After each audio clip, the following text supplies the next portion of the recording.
Agora vamos voltar aqui para nossa aula, mas antes da gente fazer aqui a discussão para entrar efetivamente aí na segunda lei de Mendel, eu quero, eu sei que é difícil a gente fazer esse tipo de interação aqui pela aula online, mas eu queria que vocês, quem fosse falar, soltasse o microfone e conversasse comigo agora, que eu queria que vocês discutissem um pouquinho comigo. O que aqui a gente está falando assim, ó?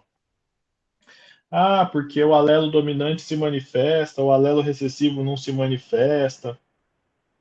E aí? O que isso quer dizer? O que quer dizer um alelo dominante se manifesta em detrimento do recessivo? Quer dizer que ele vai lá e dá uns tapas na orelha do recessivo e fala: Não, não, sou eu que vou me manifestar, você não? Como que funciona isso aí, pessoal? Vamos lá, me ajudem.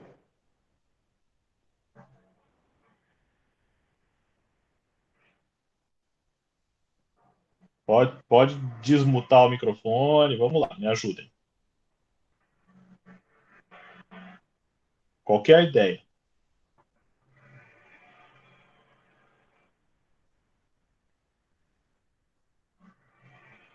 Credo? Silêncio assim? Ninguém vai falar nada? Posso repetir.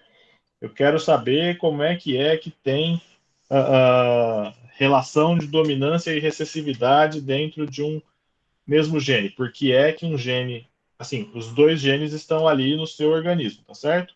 Por que é que você tem o dominante expressando a sua característica e o recessivo não? É essa a pergunta. Os dois estão ali. Como é que a célula sabe qual deles tem que expressar? Ismael, eu acho que o alelo dominante recruta proteínas que impedem a transcrição do alelo recessivo. Alguém concorda? Que meio trabalhoso esse esquema aí, hein? Tudo para um gene se manifestar e o outro não? Como é que funciona? Professor, não é possível que os dois sejam expressos, só que só um deles expressa o fenótipo, de fato? Como que funciona isso? Ah, tipo, os dois geram, por exemplo, uma proteína. Só que Uhum, vão ser duas proteínas diferentes e só uma delas vai gerar a característica. Então, se você gera, tipo, você é heterozigoto, hum, aí você vai ter. Tipo, você ainda vai ter a proteína que funciona, entre aspas, sendo expressa, então você vai ter a característica. Se você só tem os dois recessivos, aí as duas não, você não vai ter a proteína que, de novo, entre aspas, funciona, e daí não vai ter a característica. entendi. Quem concorda, quem discorda, como é que é? Alguém tem alguma outra ideia? Como é que brinca isso aí? Obrigado, Matheus.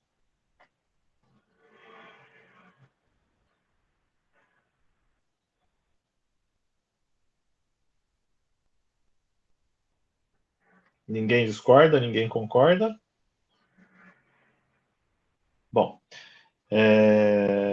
pessoal, é mais ou menos isso aí que o Matheus falou, mas não exatamente. Uh, é o seguinte, ó, em geral, você tem dois mecanismos de dominância e recessividade, tá? O mais comum deles funciona da seguinte forma: não é que um gene impede o outro de se transcrever, tá bom? Isso não é o caso aqui. O que acontece é o seguinte: a célula ela tem um mecanismo de transcrição que funciona para todos os genes, tá certo? Obviamente, você tem um controle de quais genes estão sendo expressos em cada célula e em cada momento da vida daquela célula, tá certo? Mas assim, se você tiver num momento em que é para estar expresso o gene que vai dar textura para ervilha, vai estar tanto no recessivo quanto no dominante, tá certo? O que acontece, e esse é o mecanismo mais comum que tem, é que esses genes recessivos, em geral, eles geram proteínas que não são funcionais. Ou seja, ela já sofreu alguma mutação ao longo da história evolutiva dessa proteína que trocou algum aminoácido e essa proteína, por conta disso, ela não é mais funcional, tá certo? Ou você trocou por algum aminoácido que a proteína, ela no dobramento dela, ela não vai mais para aquele dobramento ideal, nem nada disso. Ou então, você, em algum momento, fez alguma substituição que gerou um códon de parada ali. Então, você para a transcrição do alelo e não tem mais, tá certo? Então, não é que não é transcrita. Ela é transcrita, ela simplesmente não é funcional e por isso você não tem a característica se manifestando. Quer ver? Um exemplo fácil de você entender é o seguinte: imagina que a gente está falando da cor da flor, a flor púrpura ou a flor branca, tá certo? O que acontece? No gene dominante, você tem uma proteína sendo expressa que vai gerar lá uma antocianina e essa flor vai ser púrpura, tá certo? Como é que fica na flor com gene recessivo, que é duplo recessivo? Por que ela é branca? Porque a proteína que ia gerar o pigmento roxo não existe. E aí, sem o pigmento roxo, a flor fica branca, tá certo? É mais ou menos nesse sentido que funciona. Mas eu vou colocar também, então, tem um capítulo do. Isso é uma coisa que a gente não conversou ainda no começo da aula. Mas eu sei que até agora vocês estavam almoçando e jantando o Alberts, né? Nessa disciplina aqui. E agora a gente basicamente não usa mais o Alberts, tá? Eu vou postar as fotos ali dos livros, mas a gente vai trabalhar principalmente com o Griffiths e com o Snustad Simmons, tá? Eu vou botar os linkzinhos para eles lá. Não, não, Nath, não é que eles são mais simples. Eles não são funcionais. A proteína existe do mesmo jeito, tá certo? Só que assim, o que vai acontecer é que ela deixa de exercer a sua função. Por mutações acumuladas ao longo do tempo, ela não funciona mais. Ela gera proteína, só que essa proteína não dá sequência na cascata. E aí você tem o não aparecimento da característica. Por isso que ela é recessiva, porque ela não se manifesta. A gente vai ver daqui acho que é a aula que vem ou na outra, eu tenho que olhar o cronograma direito, mas assim, a gente vai ter, em alguns casos, heranças que fenotipicamente não se enquadram no padrão mendeliano de 3 para 1, por exemplo, mas elas se enquadram no padrão genético, genotípico mendeliano. Então, ela vai gerar, por exemplo, 1 para 2 para 1, que é o caso. Se você gerar, por exemplo, uma planta que é branca e a recessiva é branca e a dominante é vermelha, o heterozigoto é rosa, tá certo? Então, o que vai acontecer é que os dois se expressam, o pigmento rosa, o pigmento vermelho, o pigmento branco, e no fim você vai ter uma coisa rosa. Aqui, no caso, o gene funcional ele é tão eficiente que tanto faz se ele tem duas cópias ou uma cópia rodando, ele sempre vai ter o fenótipo final, tá certo? Mas a proteína produzida, ela simplesmente deixa de trabalhar. Tudo bem? Professor, Oi, boa tarde. boa tarde. Quem tem RH negativo tem gene recessivo, certo? Não, Não? RH negativo não é recessivo? não, o que acontece? Você pode falar que é uma característica recessiva, mas aí ela é um pouquinho diferente. O que acontece? Quando você está falando de tipo sanguíneo, a gente está falando de açúcares na membrana plasmática, tá? Então, por exemplo, você tem o açúcar que te deixa como tipo A, o açúcar que te deixa como tipo B, e o açúcar que a gente chama de tipo O, mas na verdade a ausência de qualquer açúcar dessa classe na membrana das hemácias, entendeu? Ela é recessiva no sentido de que ela não expressa, mas aí não é uma proteína, simplesmente é um açúcar que não é colocado na membrana plasmática. Mas ela se comporta como uma característica recessiva. Não, porque assim, a gente aprende que quem tem RH negativo não expressa proteína, né? Então, aí é que tá, não é exatamente isso. O tipo sanguíneo, ele é determinado por alguns carboidratos que estão ligados na membrana plasmática das hemácias, tanto o RH, o fator RH, quanto o fator ABO, né? E aí, dependendo do tipo de açúcar que você tem ligado na membrana, você é o açúcar do tipo A, do tipo B ou nenhum, que é do tipo O. Então, por que as pessoas são A, B, AB ou O? A é quando você tem o gene só para o açúcar do tipo A, B é só para colocar o açúcar do tipo B, AB é quando você é heterozigoto, então você tem uma enzima que coloca o açúcar do tipo A e uma enzima que coloca o açúcar do tipo B, e o O é que você não tem enzima funcional para colocar o açúcar do tipo de nenhum dos tipos. Então, sem o açúcar, você fica sendo tipo O. É esse o chance da sacada do negócio aí. Certo?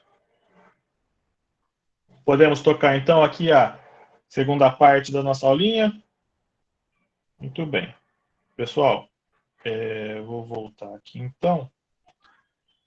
Tá claro então a parte que a gente fez de toda a primeira lei de Mendel, tá?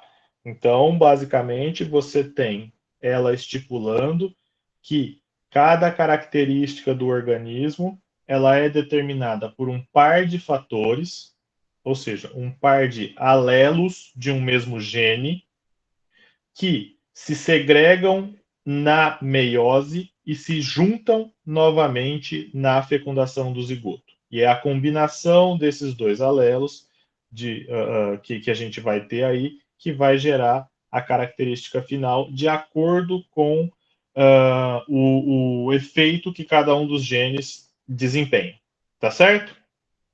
Agora, isso a gente está falando de como funciona com um único par de genes, uma única característica sendo levada em consideração, tá certo?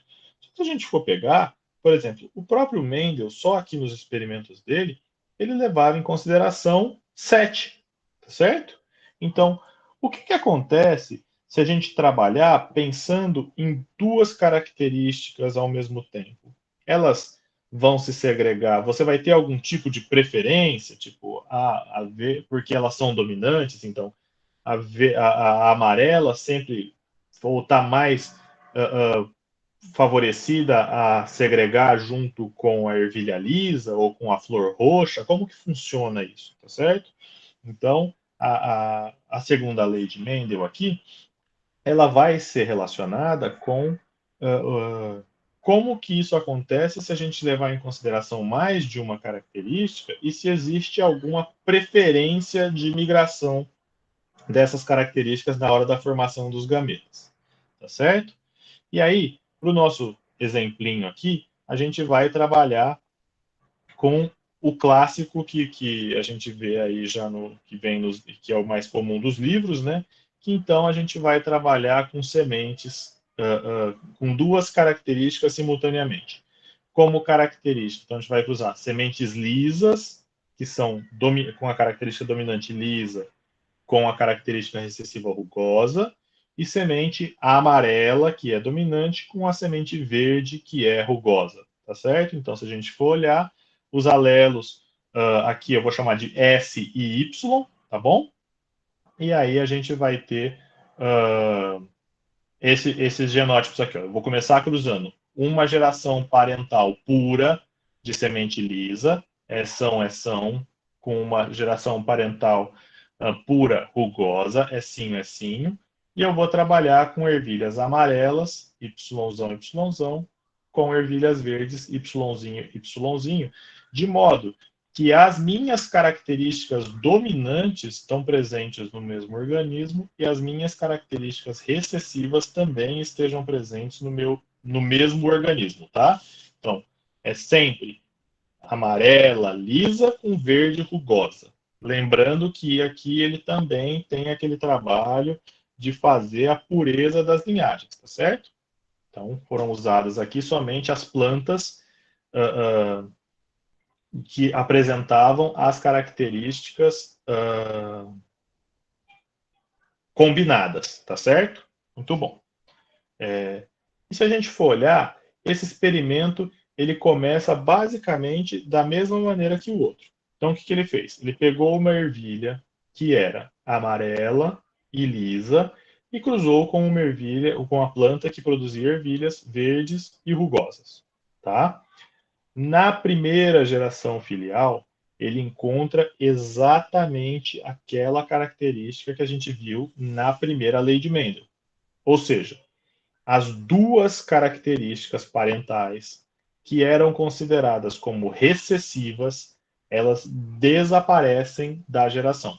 Tá? Então, você tem 100% de indivíduos que estão apresentando as características do parental dominante. Tá? Ou seja, 100% das plantas produziam ervilhas lisas e amarelas. Tudo bem?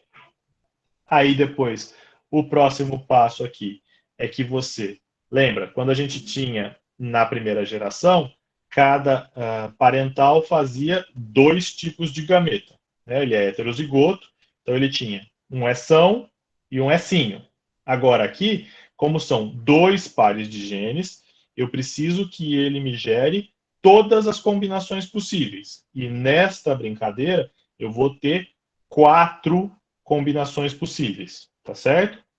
Eção com Yzão, Eção com Yzinho, Ecinho com Yzão e Ecinho com Yzinho, tá certo? Você faz, então, monta aqui o seu quadrado de Punnett, tá? Uns 4 tipos de gametas que vão ser produzidos pelo organismo, pelo macho, 4 tipos de gameta produzidos pela fêmea, e depois você cruza todos eles e com base na combinação dos seus alelos, você me diz qual é que vai ser o seu fenótipo. Tá certo? Basicamente é isso aí. Não foge do que a gente viu no anterior, só que aqui começa só a ficar um pouquinho mais numeroso, né? Então, o que a gente vai ter é que agora a gente começa já mais claramente a fazer uma distinção de genótipo e fenótipo, porque a gente vai começar a ter um número muito grande de genótipos dando o mesmo fenótipo, tá certo? Então lembre-se, genótipo é os genes que o indivíduo carrega, fenótipo é a aparência física que esse organismo vai te mostrar, né? E se a gente for pegar, veja, a gente vai ter o seguinte, ó, de acordo com os nossos fenótipos, se eu tiver aqui, após o cruzamento, todo indivíduo que tiver um único gene dominante para a característica de liso e rugoso, ele é liso. E um único gene para a característica de verde ou amarelo, ele é amarelo, tá certo? Se for dominante. Então eu vou representar como? São qualquer coisa, Yzão qualquer coisa, vai ser uma planta que ela é lisa e amarela, tá certo?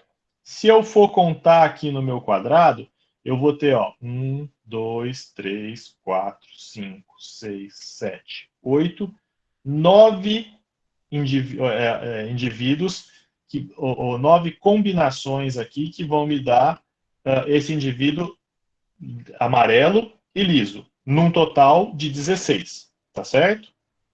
Agora, todo mundo que foi Yzinho, necessariamente ela é... tá errado isso aqui, tá invertido. Ela é... Esse genótipo aqui, esse genótipo aqui, tá, pessoal?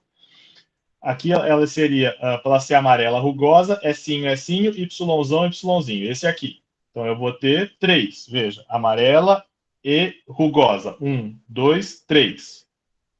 Invertendo depois, verde e lisa. 1, 2, 3. E somente um que é duplo recessivo, tá certo? Que é esse camarada nosso aqui, que é 1 em 16. De modo que eu vou ter, então, essa proporção trabalhando para mim, me dando este combinação de fenótipos. 9 para 3, para 3, para 1.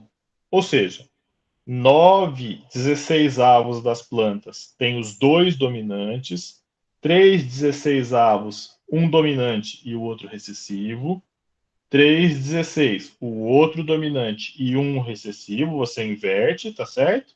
E 1/16 vão ter 2 fenótipos recessivos, tá? E aí, a gente, quando olha ali, a gente conta, né, e fala assim, poxa, mas e aí?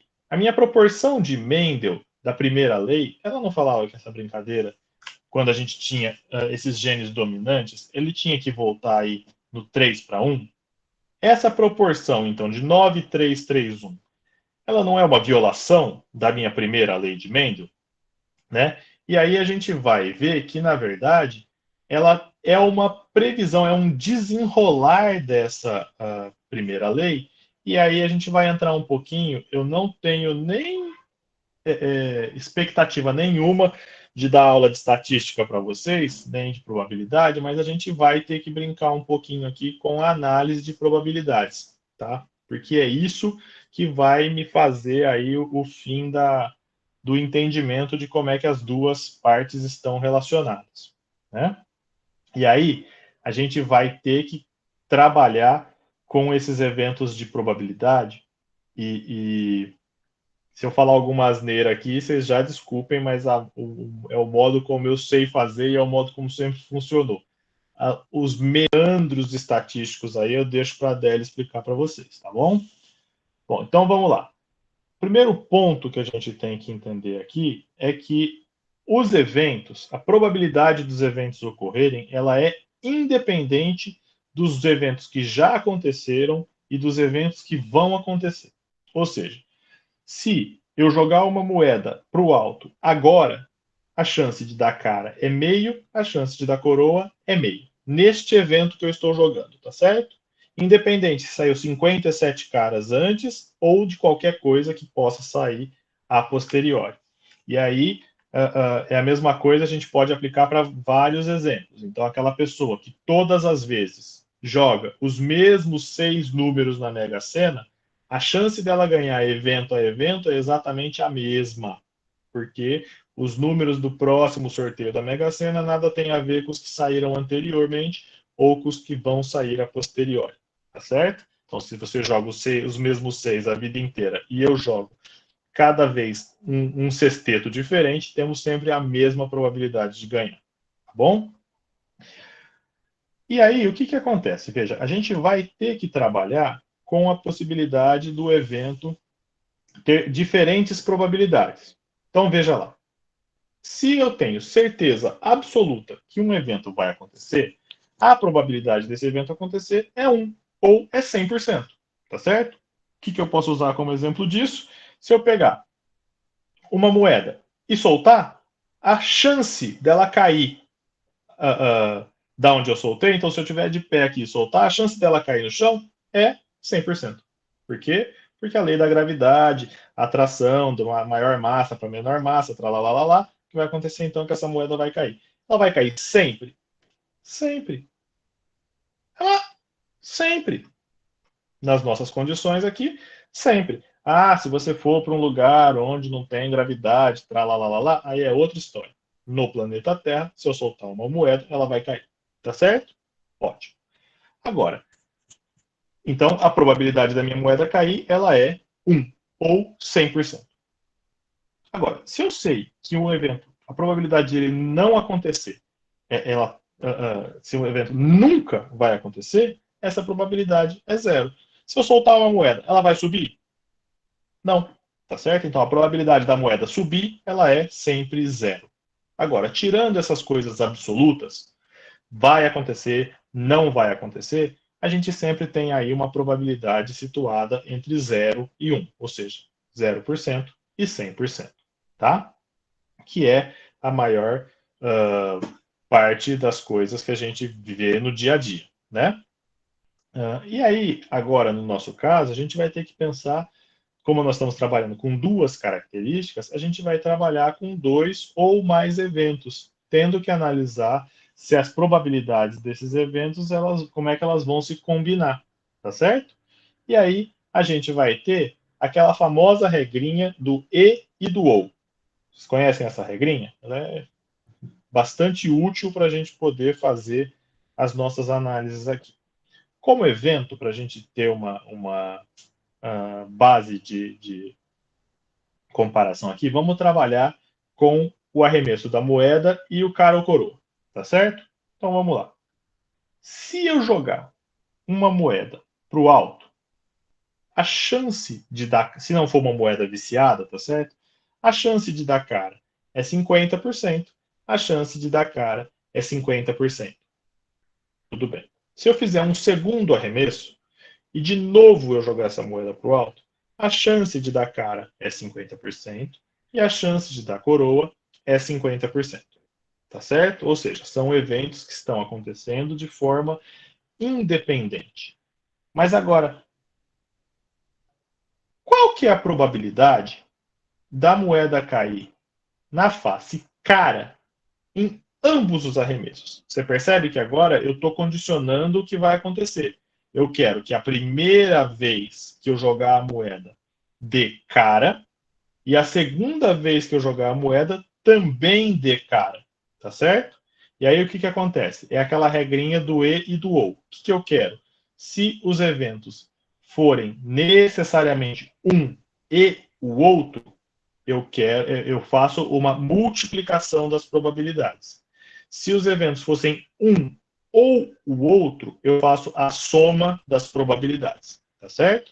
Então vamos lá. O que eu quero no nosso caso aqui? É que dê cara e cara. Então eu tenho a probabilidade de dar cara no primeiro evento é 50%, a probabilidade de dar cara no segundo evento é 50%, logo eu tenho meio vezes meio, que vai me dar um quarto ou 25% de chance.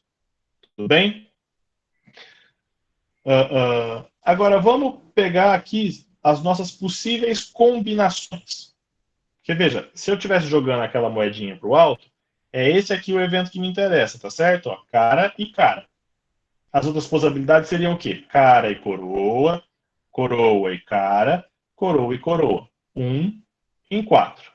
Agora, se eu estiver trabalhando ainda naquela história de jogar duas vezes a moeda para o alto, essa a gente já fez. Qual a probabilidade de cair cara em ambos os arremessos? Meio vezes meio é um quarto. Agora, qual é a probabilidade de eu ter dois lançamentos que vão resultar em faces iguais da moeda? Porque o que eu quero agora? Veja, eu quero cara e cara ou coroa e coroa, tá certo?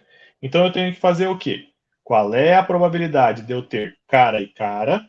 Qual é a probabilidade de eu ter coroa e coroa? E somar as duas, porque isso é o que eu tenho. Então o que eu vou ter é que eu vou ter a probabilidade de cara e cara é meio vezes meio, ou coroa vezes coroa. Meio vezes meio. Na soma disso aqui, vai me dar meio ou 50%. Se a gente voltar para a nossa análise de probabilidades, está aqui.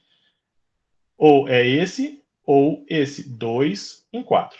Tá certo? E aí a gente vai, com base nisso aqui, fazer uma análise bastante simples da probabilidade dos nossos genes se combinarem lá no nosso alelo dominante recessivo. Tá certo? Então, como é que vai funcionar? Ó, aqui, o meu evento, em vez de ser a moeda ser jogada para cima, é dois gametas se encontrarem, tá? E o resultado é que tipo de característica que eles vão se expressar. Se eu pegar aqui uma característica, por exemplo, semente lisa e rugosa, eu tenho dois resultados. Ela é lisa ou ela é rugosa, tá certo? Se eu pegar duas características ao mesmo tempo, eu vou ter agora 4 possibilidades. Amarela lisa, amarela rugosa, verde lisa, verde rugosa, tá certo? E aí, se eu fizer isso aqui, eu vou ter esses possíveis 9 genótipos, mas eu enxergo esses possíveis 4 fenótipos. E aí, quando a gente desmembrar isso aqui, eu vou ter o quê?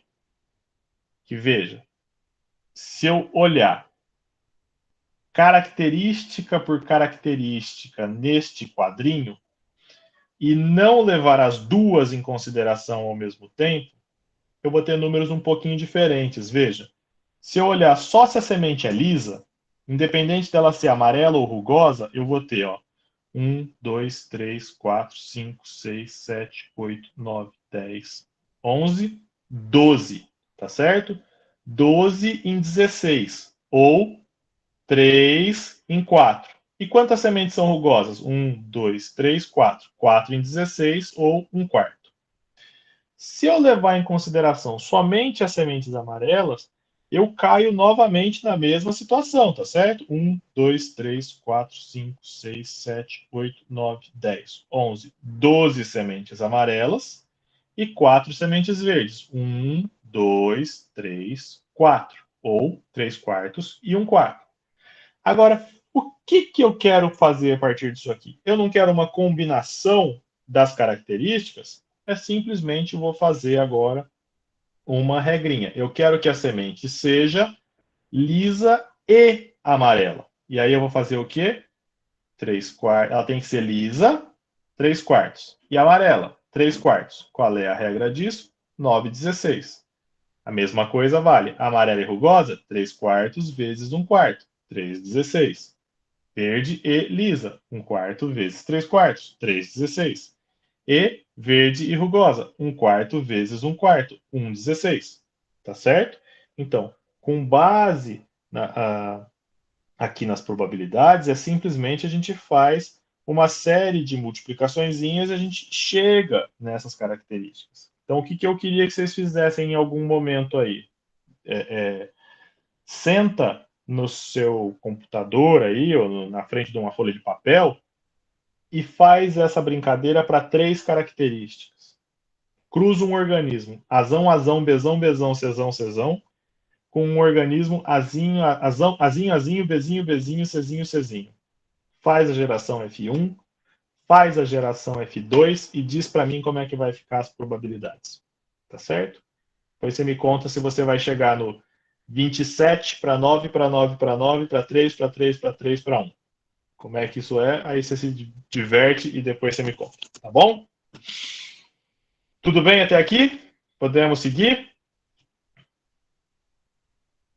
Vou aceitar como sim.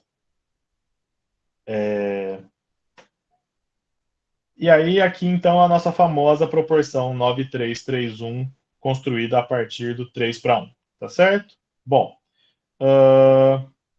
então, queridos, o que eu quero que vocês tirem dessa coisa toda que a gente conversou até agora? Falei de probabilidade e tudo mais.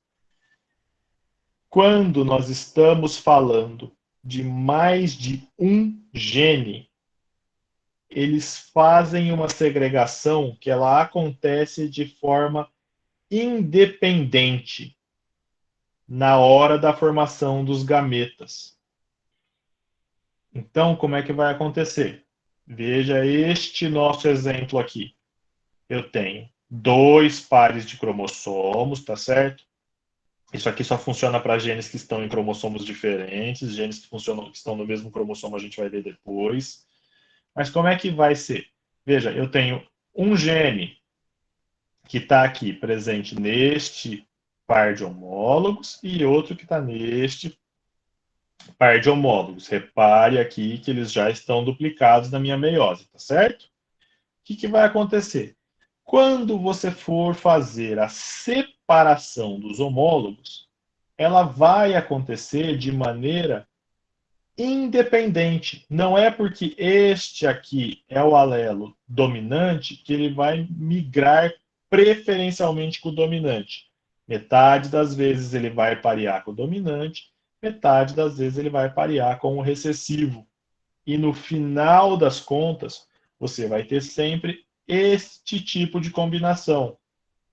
1 quarto com os 2 dominantes, 1 quarto com os 2 recessivos. 1 quarto deles com um dominante e um recessivo, e o outro com um recessivo e outro dominante. Tá certo? Tem mais um slide aqui que facilita vocês enxergarem isso, que é esse, ó. Então vamos lá. Leve em consideração aqui, as cores são só para vocês diferenciarem quem é dominante e recessivo, tá? Então temos aqui o gene, o cromossomo na intérfase, ou seja, não está condensado, não tem cara de cromossomo, tá lá, ninguém está sendo pareado nem nada, tá todo mundo funcionando, tá? Você vai ter a duplicação lá na fase S do seu ciclo celular, e aí todos os seus genes, os seus cromossomos vão ser duplicados, vão ser condensados, e agora o que vai acontecer? Eu vou ter, então, este tipo de situação aqui, veja, todo mundo condensadinho, na minha prófase está todo mundo lá perdido, quando cair na minha metáfase e na minha anáfase, esse pareamento, quem está do lado de cada célula e quem está do lado de cada célula, ele acontece de maneira aleatória. Então, mais ou menos, em metade das vezes, quem é dominante está do mesmo lado da célula de quem é dominante, e mais ou menos metade das vezes, o dominante se pareia aqui, se alinha no mesmo lado da célula com o recessivo. Então você vai ter mudanças, separações que vão colocar azão e bezão do mesmo lado, azinho e bezinho, e aqui você vai ter separações que vão colocar azão e bezinho, azinho e bezão. De modo que, ao final da telófase, você vai ter tanto este tipo de dupla de célula presente, quanto este, com esta combinação diferente aqui. Tá certo? E aí, quando você for fazer a separação das cromátides irmãs aqui, você vai, por vezes, ter, então, este tipo de célula sendo formado, este também, e em frequência igual, você vai ter este tipo com este tipo. Tá certo? Você percebe a diferença aqui de por que é que você não tem, você tem essas frequências similares? É tudo porque se o cromossomo está para lá ou para cá, ele acontece de maneira aleatória. Qualquer uma das duas conformações aqui deste alinhamento, elas são igualmente frequentes, e justamente isso é o que vai te dar os tipos finais de gameta. E é por isso que a gente pode assumir esta aleatoriedade aqui, ó, que vai nos dar esta combinação não preferencial de gametas. Tá certo? E por isso a gente consegue enunciar a segunda lei de Mendel, que é: alelos de diferentes genes segregam independentemente um do outro durante a formação de gametas. Tá certo? Tá claro isso? Porque assim, de novo, a base desse módulo inteirinho são essas duas leis que vocês têm que levar daqui como se fosse assim, ó. Pum! Primeira lei, segregação dos gametas. Segunda lei, segregação independente. Tá certo? É isso que eu não quero ter que ficar voltando nisso mais para frente, porque é a base do resto. Se você entendeu isso aqui, depois é só você interpretar a ação dos genes de acordo com a combinação dos alelos e você tem todos os fenômenos explicados. Genética quantitativa, genética de populações, você tem interação gênica, você tem tudo. Tudo feito com base nisso aqui. Tá certo? Tem dúvida aqui? Não? Mesmo? Tem 3, 2, 1. Ninguém falou nada? Então todo mundo entendeu. Ótimo. Agora, veja. Com base nisso aqui, a gente pode efetivamente trabalhar com algum tipo de comprovação estatística desse tipo de análise, tá certo? Por quê? As leis de genética, elas não são regras estritamente que tem que obedecer. Nós estamos falando de eventos biológicos. É esperado que eu tenha a mesma proporção de cromossomos que vão para um lado ou para o outro da célula? Isso acontece rigidamente? Não. Tá certo? Então, a gente espera as proporções, mas não necessariamente essas proporções são ferro e fogo, tá certo? Elas podem ter pequenas variações, porque nós estamos falando de sistemas biológicos, tá? E para isso, a gente precisa fazer alguns testes estatísticos de comprovação se esses desvios da proporção esperada, se eles são estatisticamente significantes ou não. E o que isso quer dizer? Quer dizer assim, ó, eu esperava que numa proporção de 3 para 1, em 100 indivíduos, eu tivesse 75 de uma característica e 25 da outra, tá certo? Mas eu não tive 75 e 25, eu tive 76 e 24. Ainda é 3 para 1? Sim, né? E se eu tiver 77 e 23? Ainda é 3 para 1? Se eu tiver 80 e 20, ainda é 3 para 1? Você percebe que você tem que estabelecer um limite, mas qual é o limite? Aonde é que eu vou passar a régua e falar assim, daqui para cá deixa de ser ao acaso? É aí que entram todos os nossos testes estatísticos. E quando a gente está fazendo uma comparação de proporções aqui, a gente usa como teste mais indicado o Q quadrado. Não sei, alguém escreve aqui no chat para mim, a Adele já falou de Q quadrado para vocês? Sim, ótimo. Então vocês já sabem fazer Q quadrado. Vocês estão fazendo no braço, vocês estão fazendo na calculadora, como é que é? Eu vou ensinar vocês a fazerem no braço. Muito mais simples do meu jeito. Não conta para ninguém que vocês vão fazer isso, tá? Mas tá tudo certo. Então vamos lá. Ó, o que acontece aqui? Imagina que a gente está fazendo esta análise aqui, ó, que é eu tenho aqui 480 indivíduos e eu quero saber, só que a minha frequência de indivíduos que eu obtive, depois que eu fui lá e contei quantos efetivamente nasceram, eu tive 365 indivíduos que tinham semente lisa e 115 indivíduos que tinham semente enrugada. Tá certo? Num total de 480. O meu fenótipo esperado é que eu tivesse uma proporção de 3 para 1. Então, o que acontece? Dos 480, 3 quartos tinham que ser liso, 1 quarto tinha que ser rugoso. Se eu fizer essa conta para 480, 3 quartos de 480 é 360. E 1 quarto é 120. Tá certo? E aí, você pode fazer uma coisa muito simples. O que acontece? Qual que é a fórmula do Q quadrado? É a somatória da frequência observada menos a frequência esperada elevada ao quadrado, dividido pela frequência esperada. Tá certo? Você vai pegar isso para todas as características e vai somar, e lá no fim você vai ter o seu Q quadrado. Não é isso que você faz? Né? Aquela fórmula bonita, né? O Ezinho, lá, só faz. O pessoal da matemática faz essas fórmulas só para assustar a gente, que é biólogo, assim. Mas, na verdade, é a coisa mais simples do mundo. Veja lá, ó. Então eu tenho aqui, veja, a minha frequência observada e a minha frequência esperada. Quanto que é observada menos esperada? Aqui no nosso caso, 365 menos 360, 5. Eleva ao quadrado, 25. 25 dividido por 360, 0,07. O meu Q quadrado parcial para esta característica, 0,07. Se eu fizer a mesma coisa embaixo, 115 menos 120, menos 5. Eleva ao quadrado, 25.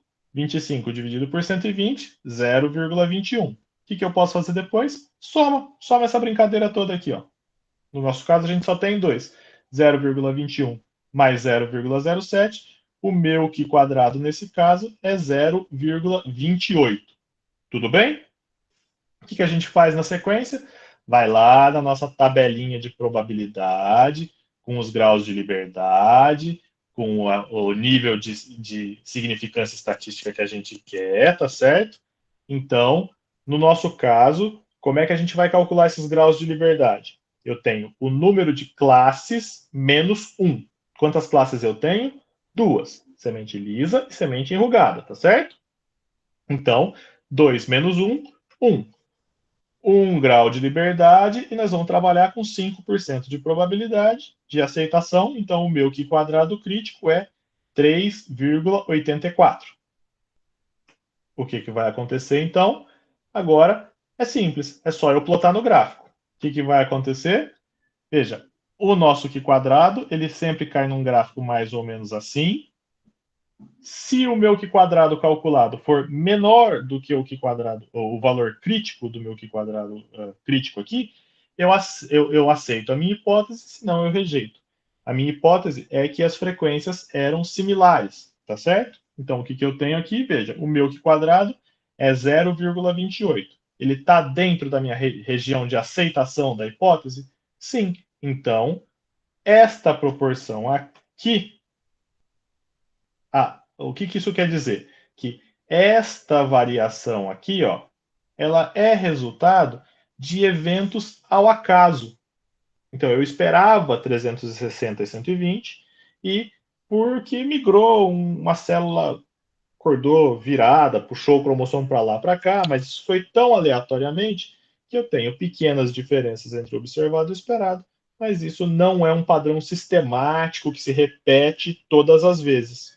Então, o que a gente tem é que, escrevi milho, mas não é milho, é ervilha, que a semente da ervilha, no nosso caso aqui, ela apresenta a herança monogênica e segrega, sim, na proporção 3:1. Todas as variações que a gente tem, elas acontecem ao acaso. Tá certo? E aí você vai fazendo essas diferenças todas. Quando chegar, quanto maiores as diferenças entre o observado e o esperado, maior o valor do seu Q quadrado, e aí você compara sempre com o seu Q quadrado crítico. Tudo bem? Não sei se é mais fácil do que o jeito que a Adele ensinou, mas para mim, foi o jeito que eu aprendi. Falar que sempre funcionou. Melhor do que ficar aquelas fórmulas todas rabiscando para lá e para cá. Vou cortar essa parte do vídeo antes de botar ele lá no YouTube, tá? Bom, dúvidas até aqui, pessoal? Tá facinho, né? Tá acabando já. Já estamos finalizando a nossa parte aqui. Então, veja, o que acontece? Ó, quando a gente pega no nosso gráfico aqui, é isso que eu quero que vocês tentem fazer depois no nosso... que vocês podem fazer em casa aí quando sobrar um tempinho. Esses são os números originais do trabalho do Mendel, tá certo? Veja, 5.474 com 1.850.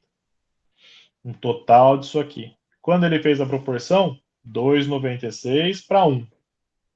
Isso aqui é estatisticamente aceitável. Essa aqui nem precisa fazer, porque 3,01:1 é 3:1, né? Mas veja, se a gente fizesse essas proporções que estão mais distantes, 3,15, 2,84, 2,82, ainda assim isso é estatisticamente significante? Esse quadrado ainda é aceitável? Tá? Façam, divirtam-se e depois vocês me contem na próxima aula. Tudo bem?